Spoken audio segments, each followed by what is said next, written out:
देखो previous class में तुम पढ़कर आते हो कि ये जो साल्ट होता है क्या। पहले तो डिफिनेशन लिख लो हाइड्रोलिसिस ऑफ साल्ट का। The process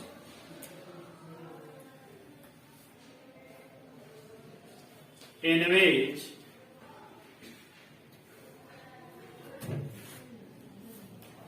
salt react with water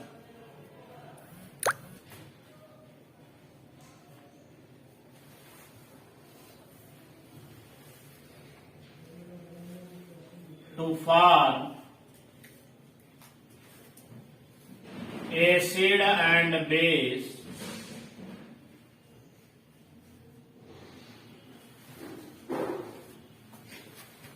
is called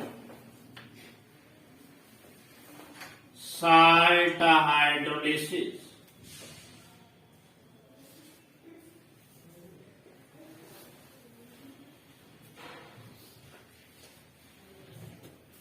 okay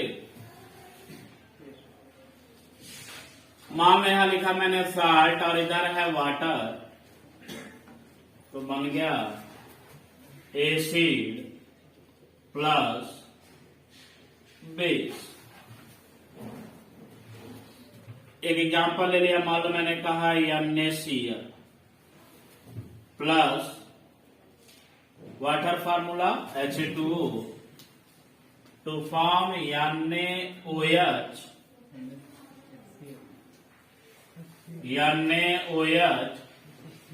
plus HCl. It means Cl is acid and NaOH is base, and this is the simple process of hydrolysis of salt. ये एक simple तरीका है या simple definition कर सकते हो कि क्या है हाइड्रोलिसिस ऑफ साल्ट। तो क्लियर है।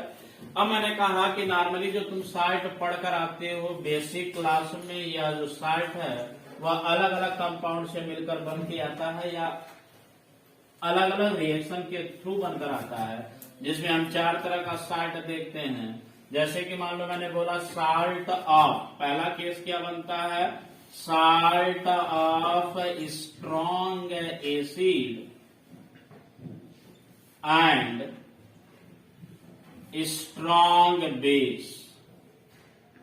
बात समझ रहे हो? इसका मतलब स्ट्रॉन्ग एसिड और स्ट्रॉन्ग बेस के रिएक्शन से जो भी साल्ट बनता है उसका एक नाम हमने दे दिया, कौन सा, salt of strong acid and strong base. जैसे मान लो मैंने कहा HCl is a strong acid, NaOH is the strong base. जब यह दोनों आपस में रिएक्ट करते हैं तो बन जाता है NaCl प्लस H2, बन गया। अब यही जो बना इसी तरह का साल्ट हमारा अलग अलग रूप में दिखाई देता है। जैसे यहाँ दिखाई दिया salt of strong acid and strong base. Same इसी तरह से हम कह सकते हैं जो दूसरा साल्ट होगा वह salt of weak acid strong base, weak acid and strong base. तो वीक एसिड का एग्जाम्पल बोलो, CH3COOH। स्ट्रॉन्ग बेस का एग्जाम्पल NaOH। जब आपस में रिएक्ट करता है तो देखो CH3COO यहां से और Na यहां से मिलकर बना देगा CH3COO Na प्लस H2, बन गया। तो एक साल्ट तुमको ये दिखाई दे रहा है, तो देख के ही पता चल जाना चाहिए कि यह जो साल्ट दिया गया ये salt strong acid weak base का है, स्ट्रॉन्ग एसिड स्ट्रॉन्ग बेस का है, स्ट्रॉन्ग एसिड वीक बेस का, कि वीक एसिड स्ट्रॉन्ग बेस का, ये देख के पता चल जाना चाहिए। तो जैसे देखो CH3COO है, इसका मतलब कहां से आया होगा, एसिटिक एसिड से। यह Na है, कहां से आया होगा, NaOH बेस से। तो NaOH बेस जो है वो स्ट्रॉन्ग है कि वीक है, स्ट्रॉन्ग है। एसिटिक एसिड वीक है कि स्ट्रॉन्ग है, वीक है। तुम्हें पता चलेगा this is the salt of weak acid strong base. This is a salt of strong acid and strong base. Same उसी तरह से तीसरा मान लो, ये पहला हो गया, दूसरा हो गया, तीसरा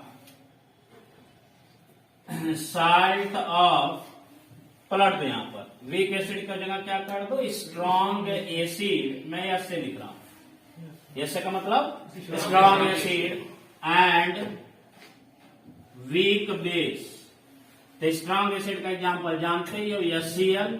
वीक बेस का एग्जांपल याद किए, NH4OH।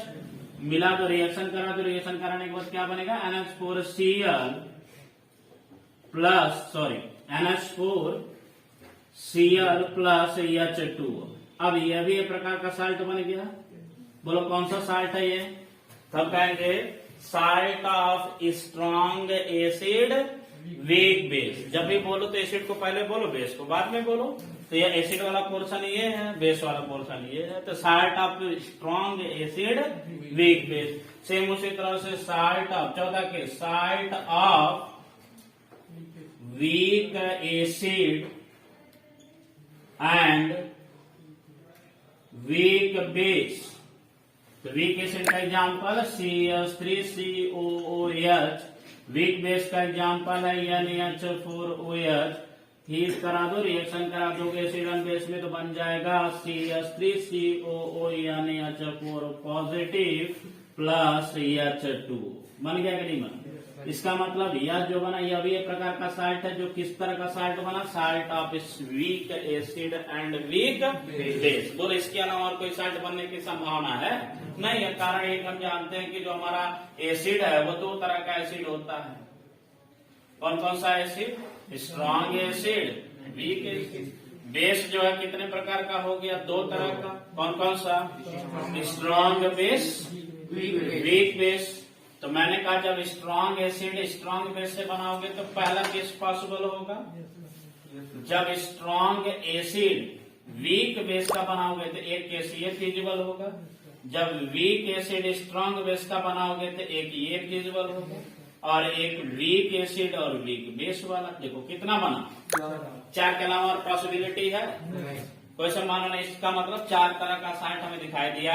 बने हुए साल्ट का अब हमें क्या देखना है? साल्ट हाइड्रोलिसिस देखना। अभी जो तुम कॉन्सेप्ट रीड कर रहे हो या पढ़ रहे हो, ये कौन सा कॉन्सेप्ट है? हाइड्रोलिसिस, सॉरी साल्ट है। लेकिन हमारा जो टॉपिक अब चलने वाला कौन सा है? Hydrolysis of the salt. तो पहले तो यह जानने की कोशिश करो कि हमारे पास साल्ट कितने प्रकार के हो रहे हैं। तो साल्ट तुम्हारे नॉर्मली कितने प्रकार के हो रहे हैं? चार प्रकार का। स्ट्रॉन्ग एसिड स्ट्रॉन्ग बेस के मिलने की वजह से, strong acid weak base, weak acid strong base, weak acid weak base. बन गया। अब ये तुम्हारा साल्ट बन गया।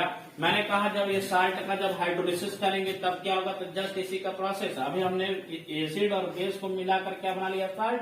अब इसी साल्ट में जब पानी मिला देंगे तो देखो क्या बन रहा है? Acid and base. तो यह न्यूट्रलाइजेशन रिएक्शन का क्या होता है? जस्ट उल्टा प्रोसेस है। जब हम किसी एसिड का रिएक्शन बेस से कराते हैं तो ऐसे रिएक्शन को क्या कहा जाता है? Neutralisation reaction. तो यह जो हम हाइड्रोलिसिस ऑफ साल्ट पढ़ने जा रहे हैं, यह न्यूट्रलाइजेशन रिएक्शन का क्या हो गया? जस्ट रिवर्स हो गया, अपोजिट हो गया। लेकिन यह जो हाइड्रोलिसिस ऑफ साल्ट है, यहाँ से एक क्वेश्चन पूछे जाते हैं। कॉन्सेप्ट पे है, कॉन्सेप्ट पे तो है ही, साथ ही साथ बहुत स्टैंडर्ड न्यूमेरिकल भी पूछे जाते हैं कि अगर इस तरह का हमारा साल्ट हाइड्रोलिसिस हो रहा है, जैसे मैंने कहा तुम्हारे घर में रखा हुआ नमक है, उस नमक में पानी मिला दो, और नमक पानी मिलाने के बाद बताओ सोल्यूशन का पीएच कितना है? उस सोल्यूशन का पीएच कितना है? इसी तरह से मान लो तुम्हारे घर में रखा है सोडियम बाइकार्बोनेट रखा है, सोडियम बाइसल्फेट रखा है। मैंने कहा इसको पानी में मिला दो। पानी में मिलाने के बाद मैंने कहा सोल्यूशन बन चुका है। सोल्यूशन जो बना ये एसिडिक सोल्यूशन है कि बेसिक सोल्यूशन है कि न्यूट्रल सोल्यूशन, ये कैसे पता करोगे? ये सारी चीजें इससे हम पता करके यह बताते हैं कि जो बना हुआ सोल्यूशन है उस सोल्यूशन में हमारा पीएच क्या है, या डिग्री ऑफ हाइड्रोलिसिस क्या है, या हाइड्रोलिसिस कांस्टेंट क्या है। अलग अलग पैरामीटर हम क्या करते हैं? डिफाइन करते हैं। टॉपिक बहुत लेंथी है, टॉपिक बहुत बड़ा है, लेकिन स्टेप बाय स्टेप समझने की कोशिश करना। बोलो इतना समझ में आ गया कि नहीं आ गया? पहले इतना नोट करेंगे। See here the first, that is hydrolysis of salt of strong acid and strong base, है ना? तो सबसे पहले इसमें देखो एग्जाम्पल। तो पहले एग्जाम्पल तुम देख ही लिए, कौन सा हो गया? नहीं, डायरेक्ट कंपाउंड अगर बोला जाए तब। तो जैसे देखो एक देखा तुमने NaCl, KCl, K2SO4, है ना। अच्छा, बहुत से एग्जाम्पल हो सकते हैं, बट अभी 2 ही 3 याद रखो, इतना बहुत है। ये है मान लो साल्ट, किसका, salt of strong acid and strong base. तो यदि हम इसका हाइड्रोलिसिस करें तो मान लो मैंने उठाया NaCl, NaCl का H2O के साथ रिएक्शन करने पर यह देखा जा रहा है कि बन गया HCl प्लस NaOH। बन गया कि नहीं बना? यही है प्रोसेस, कौन सा, हाइड्रोलिसिस है, ठीक है। बट इसमें क्वेश्चन क्या जनरेट होगा, क्वेश्चन कैसे पूछा जाएगा, क्या है, तो यहाँ देखो क्वेश्चन इसमें क्या पूछा जाएगा।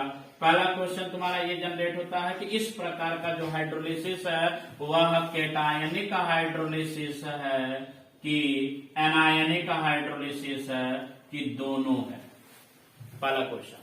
दूसरा क्वेश्चन यह जनरेट होता है कि यह क्वेश्चन पूछा जाता है कि यह जो सोल्यूशन फाइनली बनकर आता है, जैसे मान लो साल्ट है, साल्ट मतलब सॉलिड, और सॉलिड को जो पानी में डाल देते हैं तो फाइनली क्या मिलेगा, सोल्यूशन। और उस सोल्यूशन का नेचर एसिडिक होगा, बेसिक होगा कि अल्कलाइन होगा। इसका मतलब the second question is nature of solution. बोलो क्लियर है? अब देखो यहाँ पर मैंने कहा यह जो साल्ट है, यह साल्ट किससे बना हुआ है, strong acid and strong base से। तो जब यह रिएक्शन में रहेगा तो इसका मतलब पूरी तरह से किसमें है, लिक्विड में है। तो लिक्विड में यह जो साल्ट है बोलो आयनिक फॉर्म में रहेगा कि अनडिसोसिएटेड फॉर्म में रहेगा, तो डिसोसिएटेड फॉर्म में रहेगा। इसका मतलब Na positive plus Cl negative. और यह जो वाटर है, वाटर आपको पता है कि एक्सेस में लेते हैं, और वाटर वैसे भी हम क्या है, सॉल्वेंट के रूप में यूज करते हैं। तो वाटर को यहाँ पर अभी ब्रेक करने की जरूरत नहीं है, सिंपल आप ऐसे लिख लेंगे। साथ ही साथ HCl हम लोगों को पता है ये क्या है, स्ट्रॉन्ग इलेक्ट्रोलाइट है, and strong electrolyte which is completely ionised into the solution. It means H positive plus Cl negative plus NaOH is also a strong electrolyte, so that it also split into 2 ions, that is Na plus and plus OH minus। बोले यहाँ तो समझ में आ रहा है, यानी कि जो हमारा स्ट्रॉन्ग इलेक्ट्रोलाइट है उसको हमने किस फॉर्म में लिख लिया, आयनिक फॉर्म में। जो हमारा वीक इलेक्ट्रोलाइट होता है वो जब टूटता ही नहीं है, जब टूटेगा नहीं तो बोलो आयन फॉर्म में हम लोग लिखेंगे उसको, नहीं लिखेंगे। लेकिन हमको पता है ये भी स्ट्रॉन्ग है, ये भी स्ट्रॉन्ग है, ये भी स्ट्रॉन्ग है, सबको हमने ब्रेक कर दी आयंस में।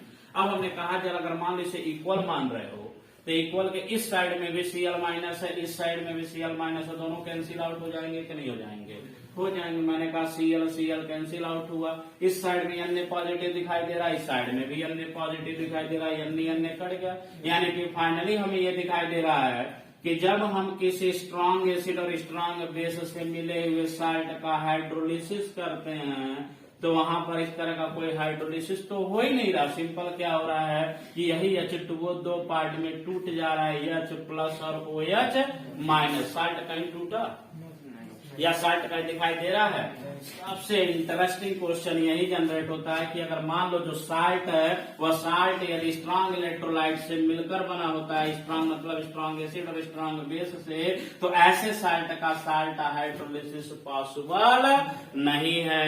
मतलब यहाँ पर हाइड्रोलिसिस पॉसिबल नहीं है, केवल क्या हो रहा है, आयोनाइजेशन हो रहा है, किसका, H2O का। Hydrolysis here in this case there is no hydrolysis. It means the nature of solution। अब नेचर ऑफ सोल्यूशन, हाइड्रोलिसिस तो हो नहीं रहा है। जब हाइड्रोलिसिस हो नहीं रहा तो हम ये नहीं बता सकते कि यह केटायनिक है कि एनायनिक। जब हाइड्रोलिसिस ही नहीं हो रहा है तो नाम लेने की कोई जरूरत नहीं। अब रही बात नेचर ऑफ सोल्यूशन की, तो नेचर ऑफ सोल्यूशन में देखो जितना H पॉजिटिव दिखाई देगा उतना ही हमें क्या दिखाई दे रहा है, OH माइनस दिखाई दे रहा है। इसका मतलब the number of hydrogen ion is equal to the number of hydroxide ion. It mean the nature of solution will be what, neutral. जब दोनों की संख्या बराबर हो या दोनों का कंसंट्रेशन किसी सोल्यूशन में बराबर हो तो वह सोल्यूशन हमारा न्यूट्रल कहलाएगा कि एसिडिक कहलाएगा कि बेसिक कहलाएगा, न्यूट्रल कहलाएगा। इसका मतलब the nature of the solution will B क्या होगा, विल बी न्यूट्रल। तो बोलो दोनों क्वेश्चन का आंसर निकल गया कि नहीं निकला? यहाँ पर किसी प्रकार का हाइड्रोलिसिस नहीं है, ना ही कैटायनिक हाइड्रोलिसिस है, ना ही anionic hydrolysis. Of nature of solution तुमको मिल गया कौन सा? Neutral solution. बोलो कोई डाउट? ये दोनों क्वेश्चन इसी तरह से हर प्रकार के, जब हम हर प्रकार का साल्ट लूंगा तो इसी तरह से हम करते हुए दिखाएंगे। जब दिखाएंगे तो देखोगे अलग जगहों पे अलग अलग केस में अलग अलग आंसर दिखाई दे रहा। बोलो ये पॉइंट समझ में आ गया कि नहीं आया? हाँ, नोट कर लो पहले इसे। चलो again you see the second, that is hydrolysis of salt of weak acid strong base। इसमें भी देखो एग्जांपल, जैसे पहला एग्जांपल तुम देखो कौन सा? CH3COO वीक एसिड का, और स्ट्रॉन्ग बेस का क्या आ गया? N। क्या इसके अलावा कोई एग्जांपल नहीं है? तो इसके अलावा एग्जांपल जैसे मान लो क्या हो गया? K2CO3 हो गया, Na2CO3 हो गया। यह जो CO3 आया कहां से आया? Weak acid. कौन सा weak acid? Carbonic acid, that is H2CO3। यह भी एसिड कहां से आ गया? H2CO3। Na कहां से आया? NaOH से। K कहां से आया? KOH से आया। ऐसे पता चल गया हमारा क्या है? Weak acid and strong base. मैंने कहा कि अब किसी एक एग्जाम्पल को उठाओ और हाइड्रोलिसिस का कॉन्सेप्ट पर कंसंट्रेशन करो। तो CH3COO Na प्लस H2। अब देखो यहाँ पर यह जो CH3COO Na है, ये जब वाटर के साथ रिएक्ट कर रहा है तो क्या बन जाए? CH3COOH plus NaOH। ये बन गया। ये हो गया सिंपल हाइड्रोलिसिस। अब मैंने कहा कि यह हाइड्रोलिसिस अब बताओ कैटायनिक है कि एनायनिक है कि न्यूट्रल है कि क्या? कैसे आंसर निकालोगे? पहले फिर वही काम करना पड़ेगा। कौन सा? कि पहले देख लो कहीं स्ट्रॉन्ग इलेक्ट्रोलाइट है तो उसे इसमें क्या नाम है? आयनिक में उसे कन्वर्ट करो। आयनिक में कन्वर्ट करोगे तो पता चलेगा कि हमारा कैटायनिक हाइड्रोलिसिस हो रहा है कि एनायनिक। तो मैंने कहा यह इलेक्ट्रोलाइट है, तो यह इलेक्ट्रोलाइट टूट जाएगा किसमें? CH3COO minus plus Na positive. H2 को एज सच रहने दो, यहाँ पर रिवर्सिबल इक्विलिब्रियम लगाओ। और यह मुझे पता है CH3COOH वीक एसिड है कि स्ट्रॉन्ग एसिड है? Weak acid. Weak acid less ionised होता है कि स्ट्रॉन्ग हाईली आयनाइज्ड होता है? Less ionised. इसका मतलब इसे हम डिसोसिएट ना करा के जैसे है वैसे ही रख देते हैं, क्योंकि हमको पता है कि वीक एसिड जितने भी वीक इलेक्ट्रोलाइट्स होते हैं वह लेस देन 5%। देखो यह जो एसिटिक एसिड है वीक इलेक्ट्रोलाइट है। वीक इलेक्ट्रोलाइट है तो यह वाटर यह डिसोसिएटेड फॉर्म में ना रह के अनडिसोसिएटेड फॉर्म रहेगा, जबकि NaOH हमारा स्ट्रॉन्ग इलेक्ट्रोलाइट है। स्ट्रॉन्ग इलेक्ट्रोलाइट का मतलब ये है कि Na positive plus OH negative. अब देखो ऐसा कौन सा स्पीसीज है दोनों साइड में दिखाई दे रहा हो? Na positive. Na पॉजिटिव को कैंसिल आउट करो। अब कोई बचा? नहीं बचा। यानी किसका मतलब जो बचा उसको नीचे की तरफ मेंशन करोगे। CH3COO minus plus H2O equilibrium CH3COOH plus OH minus. अब तुमको ये चीज मिल गया। यहाँ से दो क्वेश्चन का आंसर जनरेट होगा। पहला क्वेश्चन तो देखो, जो तुम हाइड्रोलिसिस जिस साल्ट का हाइड्रोलिसिस कर रहे हो उस साल्ट पे इस समय कौन सा चार्ज दिखाई दे रहा है? माइनस। इसका मतलब यह कैटायनिक हाइड्रोलिसिस हो रहा है कि एनायनिक हाइड्रोलिसिस? एनायनिक हाइड्रोलिसिस का मतलब जब हमारे इस प्रकार का कोई साल्ट होगा तो उस समय उस साल्ट हाइड्रोलिसिस का नाम क्या बनेगा? Anionic hydrolysis. पहला क्वेश्चन। दूसरा क्वेश्चन ये कह रहा है कि अब यह एसिडिक सोल्यूशन होगा कि बेसिक? मैंने कहा यह सभी जितना दिखाई दे रहा सब किसमें है? एक कंटेनर में। कंटेनर मतलब क्या मिल गया? सोल्यूशन। तो तुमको मैंने पहले ही बता रखा जब कोई सोल्यूशन रखा तो नॉर्मली हम एसिड और बेस कैरेक्टर किसके बेस पर बताते हैं? H प्लस और OH माइनस। यदि सोल्यूशन में H प्लस दिखाई दे तो सोल्यूशन हमारा किस नेचर का होगा? एसिडिक होगा। यदि OH दिखाई दे तो सोल्यूशन कैसा होगा? बेसिक होगा। तो देखो यहाँ इसमें पूरी तरह से तुम्हें क्या दिखाई दे रहा है? OH माइनस दिखाई दे रहा है। तो सोल्यूशन का नेचर हमारा एसिडिक होगा कि बेसिक होगा? बेसिक होगा। इसका मतलब the nature of the solution will B the nature of solution will be basic or alkaline. Basic or alkaline. बोलो यहाँ तक किसी को कोई डाउट? बस अब तुमको दोनों आंसर मिल गया है। इसके आगे भी क्या किए थे? कुछ नहीं किए थे। यही जो स्टेटमेंट यहाँ लिखा हुआ है। अब यहाँ तुम्हें दिखाई दे रहा है कि यहाँ पर हाइड्रोलिसिस हो रहा है, वहां पर नहीं हो रहा था, तो मैंने नीचे एक स्टेटमेंट लिखा था, there is no hydrolysis. Hydrolysis नहीं हो रहा था, केवल क्या हो रहा था? H2O का आयोनाइजेशन। जबकि यहाँ तो हाइड्रोलिसिस हो रहा है। तो ये जो हाइड्रोलिसिस है, किस प्रकार का हाइड्रोलिसिस होगा? तुम्हारा एनायनिक। और साथ ही जो सोल्यूशन का नेचर मिल रहा है वो कौन सा मिल रहा है? बेसिक। और इसी बेसिक का दूसरा नाम क्या है? अल्कालाइन है। नोट कर लेंगे। The hydrolysis of salt of strong acid and weak base. तो एक एग्जाम्पल जो तुमको पहले ही बताया, बोलो बोलो, अभी भी लिखवाए यानी H4Cl। इसके अलावा सोचो, स्ट्रॉन्ग एसिड HCl है, H2SO4 है, वीक बेस NH4OH है। तब SO4 यानी H4 होल ट्वाइस SO4 नहीं होगा। कामा K2SO4 नहीं होगा। ये K कहां से आया?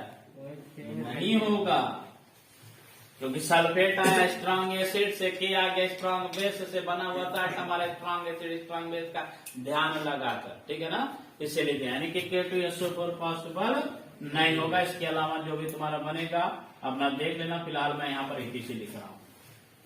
अब देखो, यहां मैंने एक एग्जाम्पल ले लिया, कौन सा है? NH4Cl। इस NH4Cl का यदि हम H2O के साथ रिएक्शन कराएं तो बन गया एसिड। कौन सा बनेगा? यहाँ का H पॉजिटिव, यहाँ का Cl मिलकर बना दिया HCl प्लस यहाँ का NH4 और इधर का OH मिलकर बना दिया NH4OH। अब मैंने कहा जरा इसको डिसोसिएटेड फॉर्म में लिखो, जिससे हमें सोल्यूशन का नेचर भी पता चल जाए और साथ ही साथ किस प्रकार का हाइड्रोलिसिस हो रहा है, कैटायनिक हो रहा है एनायनिक, वो भी पता चल जाए। तो अब देखो NH4Cl साल्ट है, इसे तोड़ दो पहले किस में, यानी NH4 पॉजिटिव प्लस किस में? Cl negative. H2O को एज सच वैसे ही रखो। अब देखो HCl स्ट्रांग है कि वीक है? स्ट्रांग है। किस फॉर्म में लिखोगे? अनडिसोसिएटेड और dissociated? Dissociated, that is H positive plus Cl negative. NH4OH weak electrolyte, strong electrolyte, weak electrolyte. कैसे लिखोगे? डिसोसिएटेड की undissociated? Undissociated, it means NH4OH। देखो ऐसा कोई है जो सिमिलर आयन दोनों साइड में दिखाई दे रहा है? तो दिखाई दे रहा है। कौन सा दिखाई दे रहा है? Cl minus Cl minus. इसका मतलब जो बचा हुआ स्पीसीज कुछ ऐसा दिखाई दे रहा है, यानी H4 positive plus H2O change into छवि। यहाँ पर आप इक्विलिब्रियम का साइन देते हुए चलेंगे।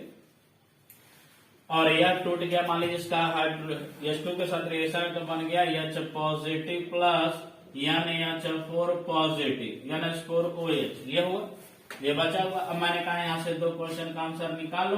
पहला, यदि हम आपसे पूछें कि देख कर रिएक्शन बताइए कि यहाँ पर कौन सा हाइड्रोलिसिस हो रहा है, कैटायनिक हो रहा है कि एनायनिक हो रहा है? हाँ, कैटायनिक हो रहा है। क्यों? क्योंकि यहाँ पर इस स्पीसीज के ऊपर कौन सा चार्ज है? कैटायनिक, पॉजिटिव चार्ज है। तो बन गया कैटायनिक हाइड्रोलिसिस। बहुत बढ़िया, चलो बता पा रहे हो, कैटायनिक हाइड्रोलिसिस। दूसरी तरफ हमने कहा जरा नेचर ऑफ सोल्यूशन बताओ या नेचर ऑफ साल्ट सोल्यूशन बताओ।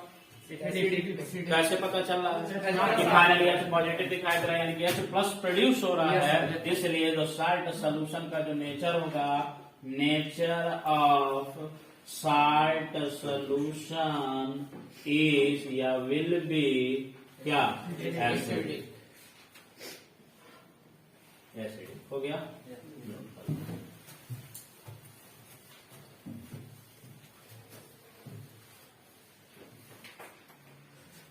है ना? Hydrolysis of salt of weak acid and weak base. चलो एग्जाम्पल बोलो, बोलो अभी कराएं। CH3COO यानी H4 क्या नाम है इसका? Ammonium acetate. इसके अलावा और कोई एग्जाम्पल यही ले लो। जैसे मान लो मैंने कहा CH3CO NH4 हो गया। एक वीक एसिड तुम्हारा H2CO3 यानी कि NH4 होल ट्वाइस CO3। हो सकता नहीं हो सकता? क्योंकि यह वीक बेस से और एक से वीक एसिड से। बन गया एग्जाम्पल, एक और एग्जाम्पल हो गया, 2 एग्जाम्पल। CH3COONS4 और NH4 होल्ड बाय CO3 और भी बन सकता है। अच्छा, इसका क्या नाम है? Ammonium carbonate. इसका क्या नाम है? Ammonium acetate. मैंने कहा चलो देख लेता हूं इसका क्या होता है हाइड्रोलिसिस। तो CH3COONH4 plus CH2, then it is split into CH3COOH plus NH4OH। ये टूट गया या ये बन गया। मैंने कहा इसे जरा डिसोसिएटेड फॉर्म में लिखो, तो ये हो गया CH3COO minus plus NH4 positive plus CH2, then equilibrium. अब देखो ये वीक इलेक्ट्रोलाइट है, बोलो डिसोसिएटेड की अनडिसोसिएटेड? अनडिसोसिएटेड यानी कि CH3COOH प्लस इसका बोलो ये भी अनडिसोसिएटेड, दैट इज NH4OH। तो बोले यहाँ पर जब हम आंसर निकालेंगे तो पहला जो आंसर ये निकलेगा कि कैटायनिक हाइड्रोलिसिस है कि एनायनिक हाइड्रोलिसिस है। आज दोनों दिखाई दे रहा है, एनायन भी दिखाई दे रहा है और कैटायन, यानी कि ये दोनों है। कैटायनिक हाइड्रोलिसिस भी हो सकता है एंड एनायनिक हाइड्रोलिसिस। पहला क्वेश्चन का आंसर मिल गया। दूसरा क्वेश्चन ये है कि इसका जो नेचर ऑफ साल्ट सॉल्यूशन है वो क्या है? नेचर ऑफ साल्ट सॉल्यूशन, जरा सॉल्यूशन में देखो इस समय H पॉजिटिव दिखाई दे रहा है कि OH माइनस दिखाई दे रहा है? कुछ नहीं दिखाई दे रहा। इसका मतलब सॉल्यूशन का नेचर क्या होगा? न्यूट्रल। या तो होता दोनों बराबर में होता तो न्यूट्रल होता, यदि हो है ही नहीं, एक जगह देख रहे हो H प्लस ज्यादा है तो एसिडिक हो गया, एक जगह OH देख रहे हो ज्यादा है तो बेसिक हो गया। जब है ही नहीं तो क्या हो जाएगा? यहाँ पर भी the nature of solution salt solution is neutral. बोलो कोई कंफ्यूजन? No sir. नोट कर लीजिए।